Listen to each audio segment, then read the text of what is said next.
Hello YouTube! Today we're going to talk about a character that many of you guys have been asking me to cover, namely Paul Calder, aka liftrunbang on Instagram. As a micro celebrity on the internet, I get these messages a lot.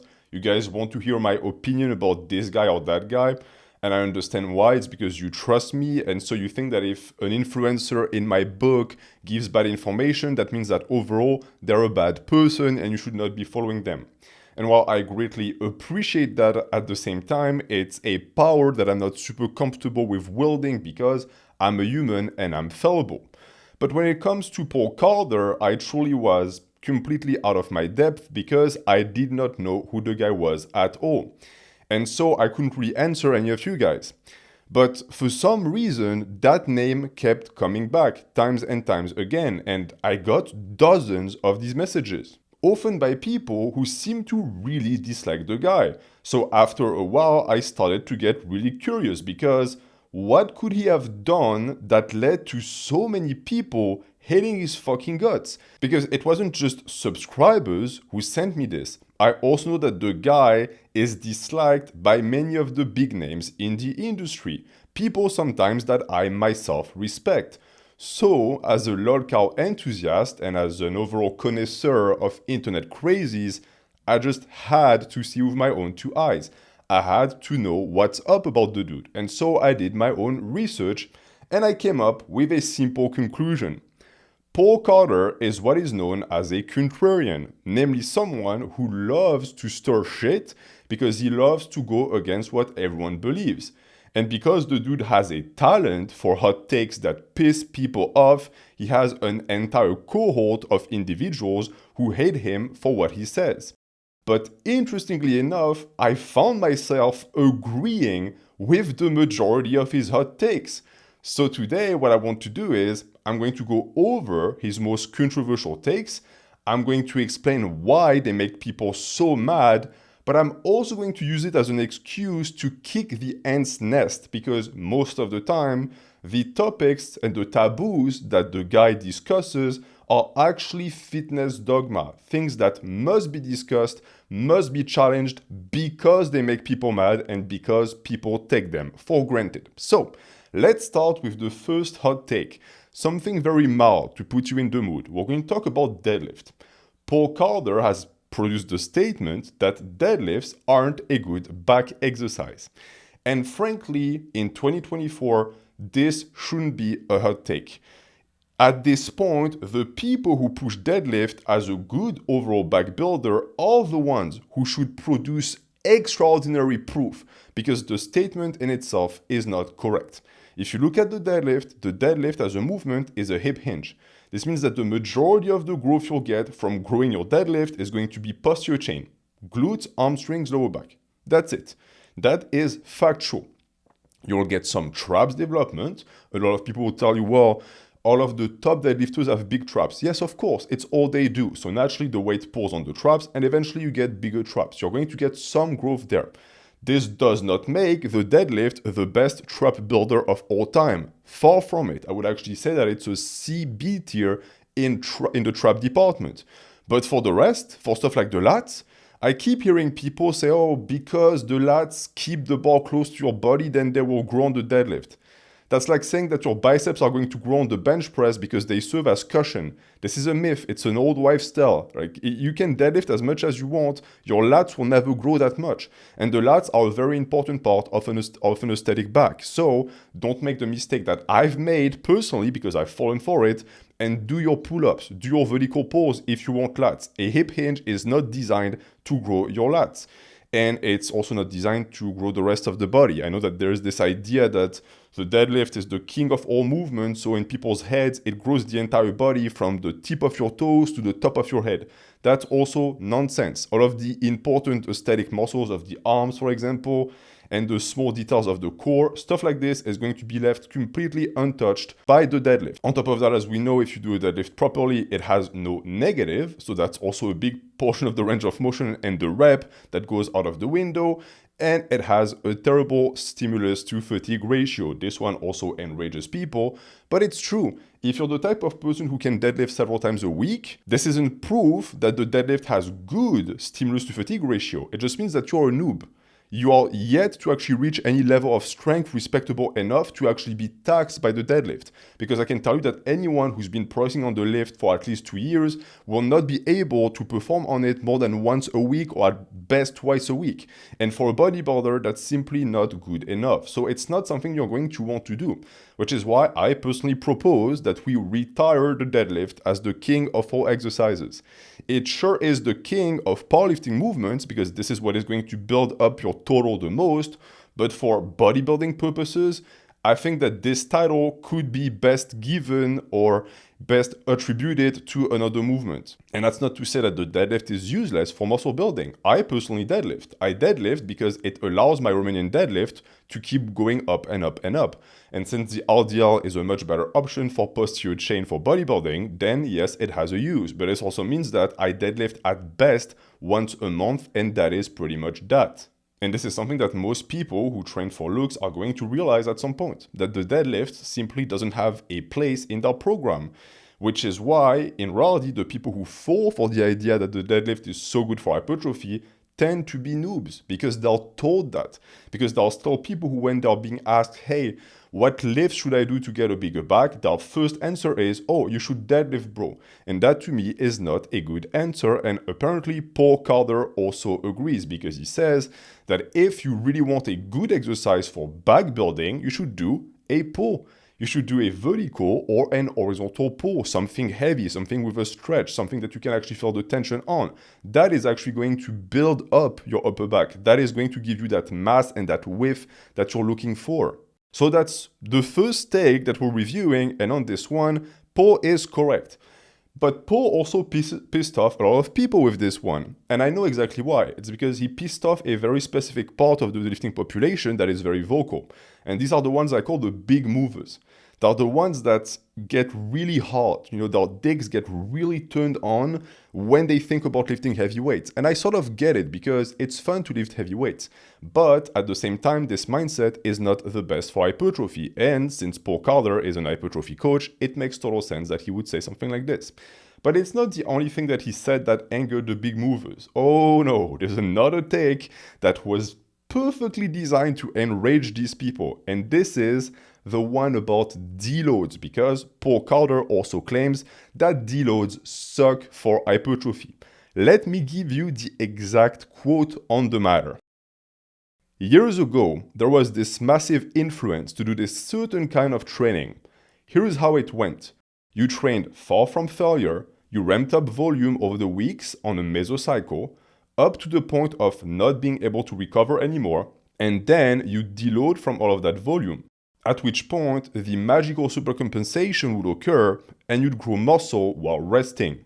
This is what it would look like if you said, let me figure out the most dog shit way possible to train for muscle growth and slap them all together.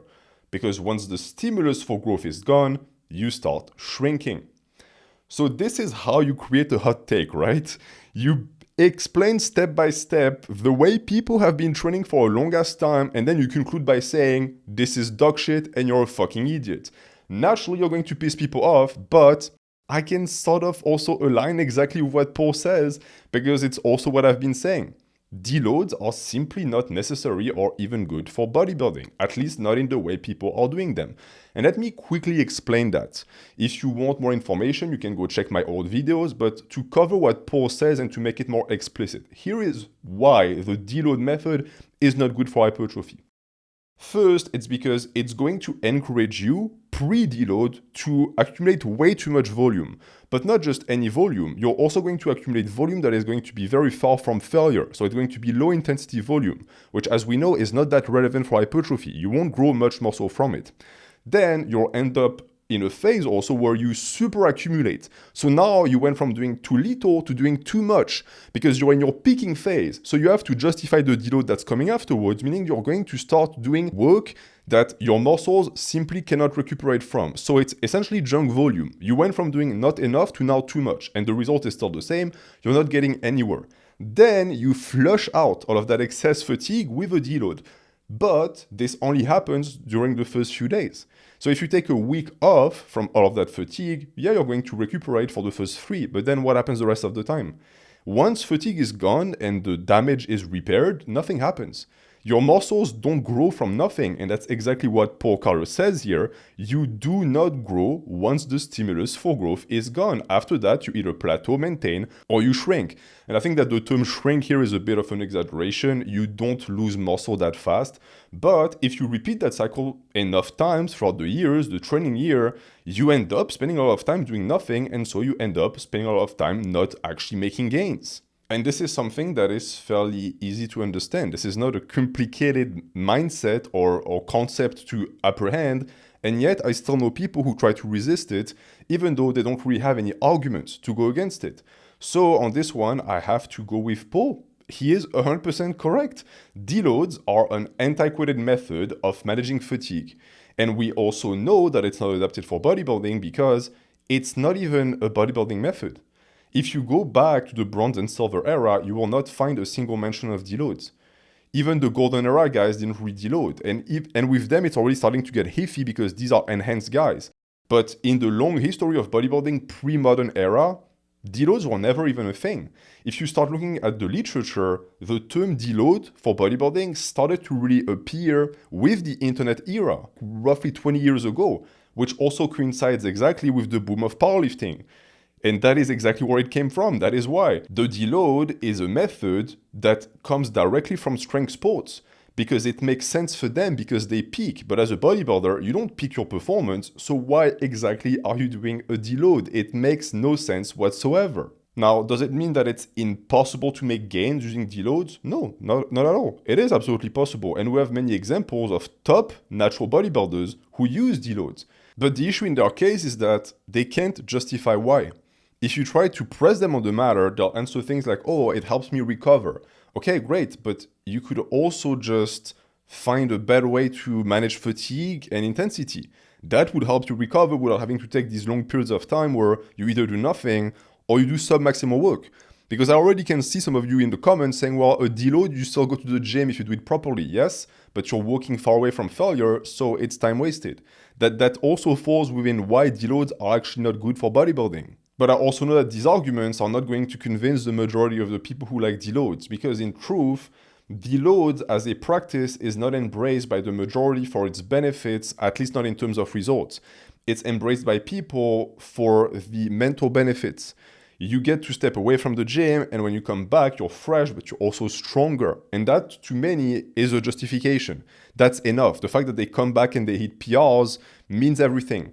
The truth is that you gave yourself so much time to recover that, of course, you're at peak performance when you come back. That really shouldn't be that much of a surprise. And since bodybuilding is not the game of hitting PRs, it's the game of maintaining performance, that is still not an acceptable practice, I guess. I'm not telling you not to do it. If you like to do it, please keep doing it. If it works for you, why not? But I also think this is the reason why discussing deloads pisses people off so much, is because they are attached to it because it allows them to take that step back. And when someone like Paul Carter comes in and tells them, hey, it's a stupid way to train, it's a stupid way to manage fatigue, they get upset because they feel like they're being called lazy. I personally don't think that you're lazy for doing it. I think, however, that there are better ways out there. But see, this is the thing. I say it with my own specific twist so that I don't hurt your feelings too much. Paul Carter, on the other hand, doesn't give a fuck about your feelings. If anything, he's going to take his statement and he's going to tailor it to make sure that it pisses as many people as he can. And I find this refreshing in a way because political correctness is prevalent on this platform, because once you reach enough subscribers, you have enough people in your viewer base that if you say the wrong thing, you can trigger enough of a reaction that now you get in trouble. That's not necessarily true for me, because if you watch me, you're a bit of a shitlord yourself. and an edgelord most likely also, so you're not going to be the type to get your panties in a twist. But for people who make videos for the average population, I guess, normies, that is much more of a risk. So to have someone who has so many people following him who doesn't give a fuck, honestly, it's something that I appreciate myself, because I personally cannot stand this brand and this breed of fake nice influencers that we've been seeing on the platform for the past 5 years. All of the Joey Swole, all of the Noel Diesels who are trying to act like saints and angels. I just can't buy it. It makes me want to puke, all of this like fake, like sugary sweetness.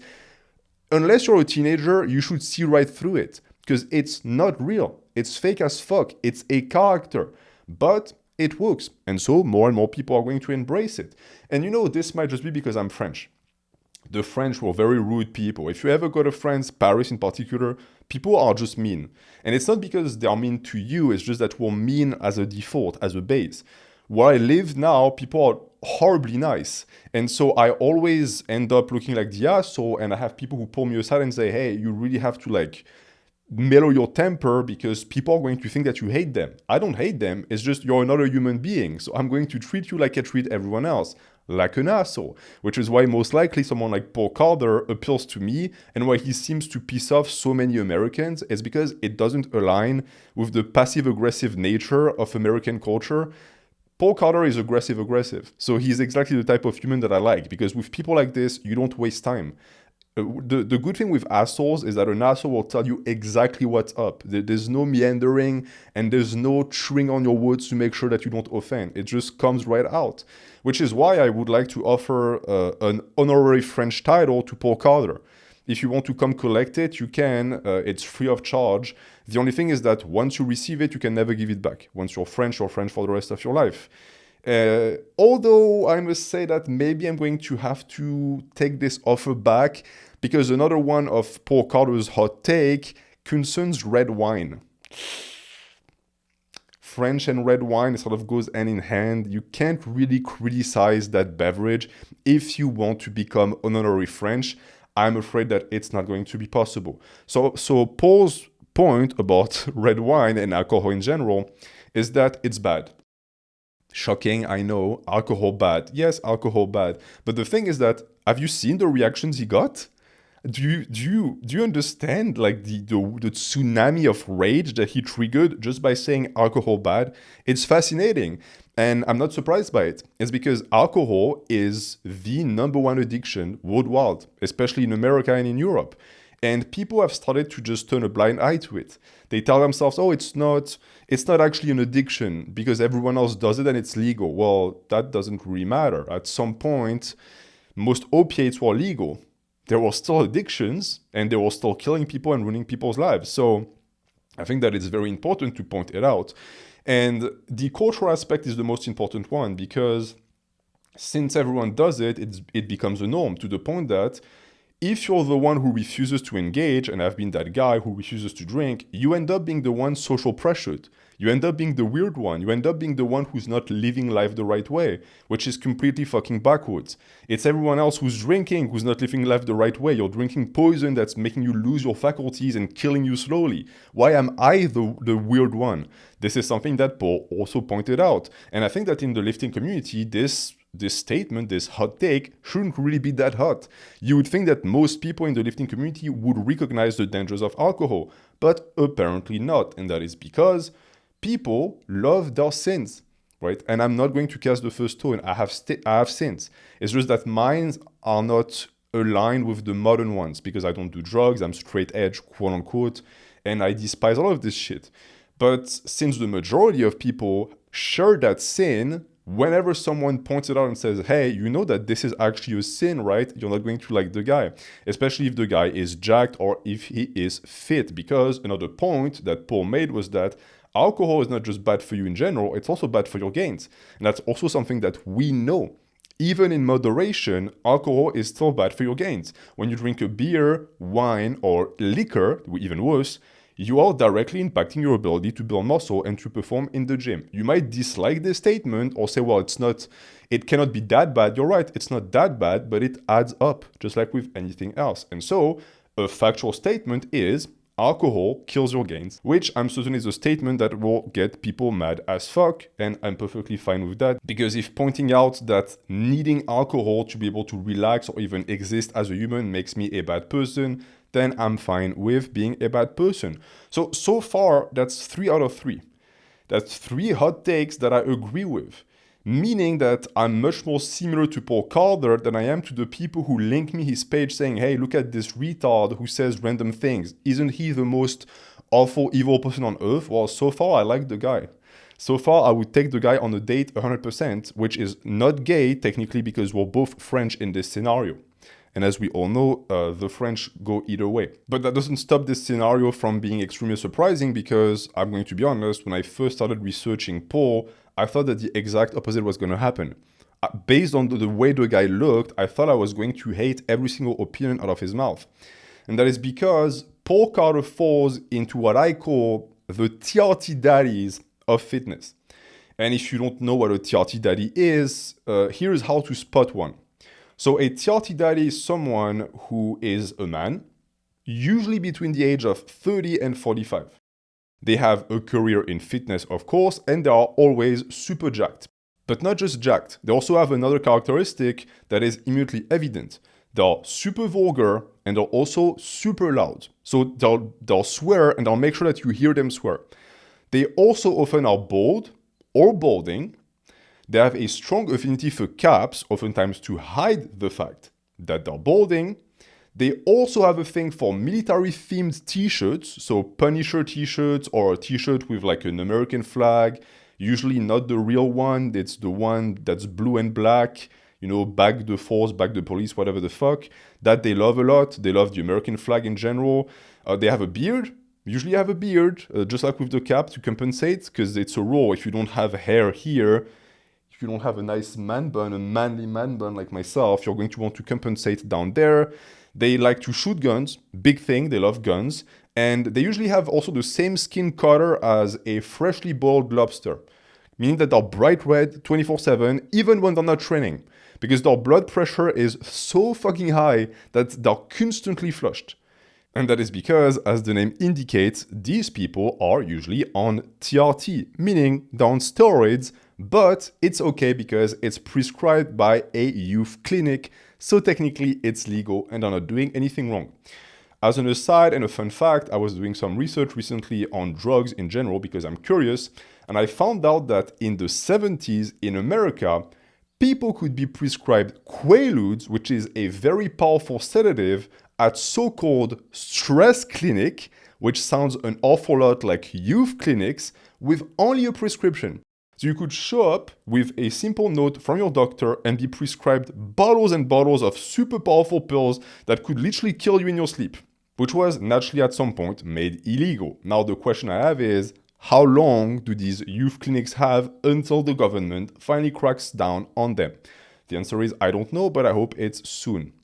Now, the reason why I talk to you about TRT daddies is one, so that you can learn how to recognize these types and steer clear from them, but also because TRT daddies are like clones. So it's not just that they all look the same with the same characteristics, it's also that they often share the same opinions. And a big thing, a big training concept that they like to promote is the pump. So for example, you will hear that if you want bigger biceps, you have to find the curling variation that is going to give you the best pump. And when I found Paul Carter's page, I was 100% expecting him to have the same opinion because he looked the part. So I was very surprised to find that Paul is actually red-pilled about the pump because to cite him, there is currently 0 studies that have linked a pump to muscle growth. Meaning that just like Deloads were a byproduct of powerlifting dogma, the pump is also that. It's a completely mythical training principle that has no basis in reality, but because it was promoted by Arnold, I guess it becomes real. I guess it makes sense, even if on paper, theoretically, it makes no sense whatsoever. It's literally a piece of propaganda. And we also know that because, again, if you look at who promotes it, who promotes the pump? I don't know many natural lifters who promote the pump. It's always enhanced lifters. Why? Because anything works for them. So of course, they're going to gravitate towards the part of training that is fun and that feels good, the pump. The interesting thing being that if we look into the past, bodybuilders of old never really promoted that. They spoke about the pump as a pleasant byproduct of training, something that happens when you lift weights, but that's pretty much that. The Bronze and Silver era bodybuilders never focused on the pump, never. Which begs the question, why is it still so popular? Well, one, for the reason I said before, Arnold and enhanced bodybuilders who promote it, but it's also a central reason. It's because the pump feels good.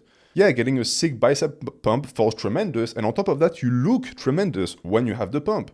So naturally, people are going to be more inclined towards that type of training that gives you instantaneous gratification as opposed to things that don't feel good instantly but actually get you results down the line. But the problem is that not only is the pump not doing much for you muscle growth-wise, as we've seen via studies or even direct experience, but it can also be detrimental. Because if you train for the pump, you're going to have a tendency to use less weight for more reps, because that is the best way to get a pump. When you do that, you also reduce the tension that is put on the muscle. And that is that tension on the muscle that would make the muscle grow. So ultimately what you do is you're putting the muscle through a lot of metabolic stress, which has its benefits because it pushes oxygen and nutrients into the muscle, but you also reduce the mechanical stress, the tension, which will result in a lot of swelling, of course. The muscle will get very big and very pumped, but the long-term adaptation that would come from the challenging of the muscle, that is actually going to be something you're going to miss out on 100%. But it doesn't stop there. It's not just that training for the pump leads to poor programming choices. It's that the pump itself as a mechanism is detrimental for performance. And that's the claim that I'm making. Paul Calder didn't make that claim, but I'm going to offer proof to you. It's a direct experiment you can try yourself at home to verify that actually getting too much of a pump is going to prevent you from reaching the type of failure that would make the muscle grow. So first, you're going to take your 10 rep max on the curl. It can be an easy bar curl, a dumbbell curl, I don't care. It's something that you have to be able to standardize. And once you find your 10 rep max, you write down the weight that you use. Then you're going to strip the bar and you're going to do as many reps as possible once you're rested. Once you do that, you're going to write down the amount of reps you got. When you compare the two, you'll find that the number of reps you got with no weight does not correlate to the amount of reps you got for a 10 rep max. Meaning that, let's say you can do 10 reps with, let's say you're very strong, 130 pounds on the curl with a barbell. You should be able technically to do 50, 60, 70 reps with an empty bar because the empty bar is only 40 pounds. It's 1/3 of the weight. But if you attempt, you'll find that this is not the case at all. Actually, you'll get much less than that. You will go from the 70, 80 reps to maybe 30 reps. But at some point, you'll have to stop. How is this possible? You got 10 reps with 130 pounds and only 30, 40 reps with 40 pounds. This logically makes no sense whatsoever. Until we recognize and accept that the pump is what prevented you from going. It wasn't the fact that the muscle was tired, it's that the metabolic stress within the muscle made it so that you could no longer use it for its main function. So the ability to tap into the performance of the muscle was directly reduced by the pump. Meaning also that if you allow your entire training to be dictated by the pump, you are sabotaging your gains. That is undeniable. So that's another hot take that I agree on, which is very concerning because I might actually have to take Paul on that date, right? We are peas in a pod. We're going to be best buddies, I guess. And the list goes on and on, by the way. The guy is a hot take machine. Oh, every other post on Instagram is a hot take. So for example, he spoke about beyond failure training, which naturally is nonsensical. As someone who is very sensitive to semantics, the second I heard beyond failure, I already rolled my eyes because by definition, failure is the end point. Nothing can exist beyond failure. It's like multiplying by 0. Mathematically, it makes no sense. If you find a way to go beyond failure, it's not that you went beyond failure. It's that the baseline of failure was just pushed back and then you reached it. If you can do 10 reps with 4 range of motion and then you squeeze 2 more with partials, that's not beyond failure. You modified the standard of failure. Of course, you can do more. You can continue like this with like minimal motions until the cows come home.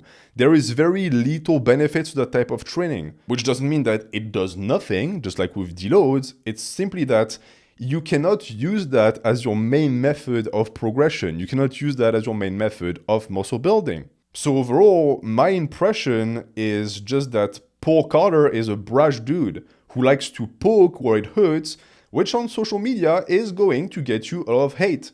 But let's be clear, every single person on social media gets hate. I mean, even someone like me, so likable and adorable and who never says anything offensive like me, gets hate. So this means that everyone is fair game, right? But it's also true that he gets much more than I do and that the average person does, and that is by design. I think that he also greatly enjoys getting that amount of attention. That being said, I could find at least one hot take that I completely disagree with Paul on, and that is the one about pullovers. So if you're new to this entire fitness drama thing, you might not know it, but there's a decade-long feud between people who think that the pullover is a chest and tricep exercise, and people who think that the pullover is a lat exercise. I'm personally in the second camp, but the people in the first camp's main argument is that in terms of biomechanics and EMG data, all of the information points to the movement being chest dominant because the muscle that is recruited the most based on that data is the chest. Now, for people like me, we laugh at this and we say, well, I can clearly feel my lats on the pullovers, so that's all of the information and proof that I need. And also, people have been building tremendous lats with pullovers for as long as we can remember, starting with Steve Reeves, that is the most notorious example of it. So it's really a battle that has no end because both sides has quote-unquote solid arguments. But here's what Paul Carter has to say about this. The pecs literally have more than twice as much activation as the lats in the pullover. And that includes the lowering phase. You know, the one where the lats are getting a big stretch. Yes, 8.4% activation. So he's taking a shot at one of the main arguments of people in my camp when we say that what makes the pullover so magical is the stretch on the lats that no other exercise can replicate. He's pointing that out and saying, well, even in that big stretch, the chest is still recruited more, and the lats are only recruited at an 8% rate, which naturally is extremely, extremely low. Now, here's the issue with this. If you're someone who doesn't know much about biomechanics, you might look at this information and say, well, he's clearly right? He has the facts for him. But the problem is that this data comes from an EMG study, and EMG studies have proven to be extremely poor indicators of what muscle grows on what exercise.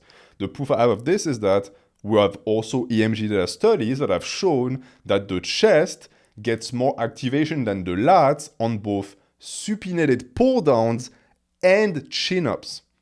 Now, would you say that the chin-up is a chest exercise? Because if we follow that line of logic, it is, right? Because the chest is activated more. Likewise, a ton of EMG data studies show that the core, the abdominal muscles, get more activation on squats than they do on stuff like leg raises and crunches.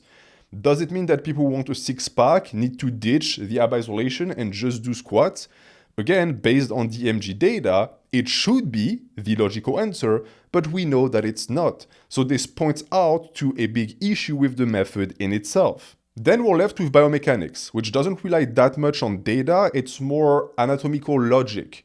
Because a human body functions the same across the board, right? A joint activates a muscle and there are patterns that will always activate a certain muscle in priority. So if you look at the lat and we understand the function of the lat, we should be able to tell whether or not a pullover is going to activate them. So look at the latissimus dorsi. What do they do exactly? Well, they have multiple functions, but one of their main function is helping in the adduction and extension of the arms, which is exactly what you do when you do a pullover, which is also exactly what you do when you do a pull-up. The two are not the same, of course, but they fulfill a similar function. So why wouldn't it recruit the lats? Well, to this, the anti-pullovers camp will answer that it's because the effective range of motion of the pullover, so where the muscle is actually truly activated, is very small. And that's not untrue. If you've ever done a pullover, you know that when the weight is above you when you're on the bench, nothing happens. The lats are not engaged. It's as you go behind your head that the lats are engaged. And the more you go behind your head, the more activated they are until they get peak stretch, and then you rebound back into the positive. And once you get past your head, the lats are essentially disengaged. So it is true that you would get a much bigger active range of motion on something like a unilateral pull down, for example, or an iliac pull down, like some people like to call it. But that's only if you judge movements based on their total range of motion. The beauty of the pullover is that the little range of motion you get that is active is that powerful and potent that it justifies the entire lift. But that is only if you know how to do pullovers, because, and this is something that will never cease to make me laugh, every single time I see someone make the point and make the case that pullovers are not a lat exercise, they always like to attach a video of themselves doing pullovers. And 9 times out of 10, it's them doing pullovers wrong. And that's exactly what happened with Paul Carter. So I'm going to make the video play for you guys. If you look at the way he does them, he's just moving his arms back and forth. And he's also keeping his hips perfectly level with the shoulders, which makes it so that there is no stretch whatsoever on the ribcage and on the lats, which in this case, yes, it's a chest and tricep exercise, because you made it a chest and tricep exercise. You on purpose took away the activation of the lats by refusing to allow the lats to do what they're supposed to do, which is to help in this movement of the arms behind the head with stretch of the ribcage. But if you actually allowed your hips to dip below the bench, that would create that stretch, that would open your thoracic spine, and that would allow you to feel your serratus and your lats. So if you're in the camp of people who want to make pullovers work with a dumbbell, but you can't figure it out, and you say, well, I only feel my chest, chances are it's because you're not doing them properly. And it's also why I have insisted in the past that you do your pullovers across the bench, for the same reason. If you do them laying on the bench, what happens? Your hips and your shoulders are level. So now you cannot tap into this function of the lats. You cannot tap into this stretch that makes the movement so magical. You sabotage the lift on purpose. So we see that here, it's not really an issue of biomechanics or EMG data. It's an issue of people not knowing how to use the lift to target the lats. The problem was never with the pullovers in the first place. It was with the sadly dogmatic approach that many people have to it, because, and we are tying back to this contrarianism that I was talking about at the start, people like to go into fitness and into fitness arguments with a preconceived notion, and they also like to target ideas that they see as preconceived notions. So since the pullovers have been adored for so many decades by so many people and touted as a lat builder, the natural answer is that many people are going to try and create an opposition to this by placing themselves against that notion. But they can't just say, I'm against this idea because I don't like this thought or I don't like the movement. So instead, they're going to try and engineer a way to appear smart, and they will rely on stuff like biomechanics to produce reasonings that to the untrained eye are going to appear sound, but that are actually not that sound at all. Which is something I noticed when I saw the way Paul Carter was discussing lengthened partials. I quote, "This is something I've gone over a zillion times. Untrained subjects will show more growth from longer length because they simply don't have those adaptations. Right now, the hive mind clown word is denying that fascicle length measurements aren't a valid proxy for sarcomegalogenesis, which is utterly absurd. It's utterly absurd. It absolutely is. But even then, the angle of peak torque changes so that now there is greater force production at longer length. Literally, the only way that is possible is by an addition of serial sarcomere number. So if you don't understand half of these words, it's perfectly normal, it's on purpose. This is what you do when you're trying to do, as what we say in French, noyer le poisson, to drown the fish. Instead of producing a simple explanation as to why you don't like lengthened partials, no, just bombard the reader with biomechanic terms that no one fucking understands, and that way you can appear to be the winner in everyone's eyes because no one understands what you're saying. And I'm not going to front, I don't understand it either. Like most of these terms, I don't get them and I don't see how they are pertinent or in relation to hypertrophy. Maybe I'm just dumb, but I think that if you're trying to talk to the biggest number of people, you should try and use terms that people can understand. And if your entire thing is just that you're having a feud with that other guy who has a PhD, send him fucking private messages. Keep that nerd shit out of my timeline, please, because the only thing it does is it's super confusing. So I'm going to leave it to the doctors in exercise science to either confirm or deny all of these claims that I don't understand. But from my perspective as a dummy, here's what I know. I've personally had a lot of people, including intermediates and advanced trainees, who have come to me to report that they have found sizable benefits from lengthened partials at almost no cost on their part when it comes to energy, which is big because the more you progress as an advanced lifter, the more energy you have to put in to get muscle back. So if there is a method that allows you to cheat the system by getting in some lengthened partials at the end of a set to get extra gains, this is something that I'm personally going to encourage people to do, even though I personally don't use them. I've explained it in the past, it's in the video in the description about the new hypertrophy study. I just don't like them as a concept because I cannot make them work within my own hypertrophy method. But it doesn't mean that they're suddenly bad just because I can't use them. And if so, if people report to me that they're seeing gains from it, I'm not going to discourage them from following it because it literally fucking works. And likewise, I don't really care what the literature has to say about pullovers. They worked for me, they worked for tens of thousands of men to build their lats, to build their serratus, to build a more aesthetic ribcage. So I'm going to keep doing them, and in my book, they're a godly lift.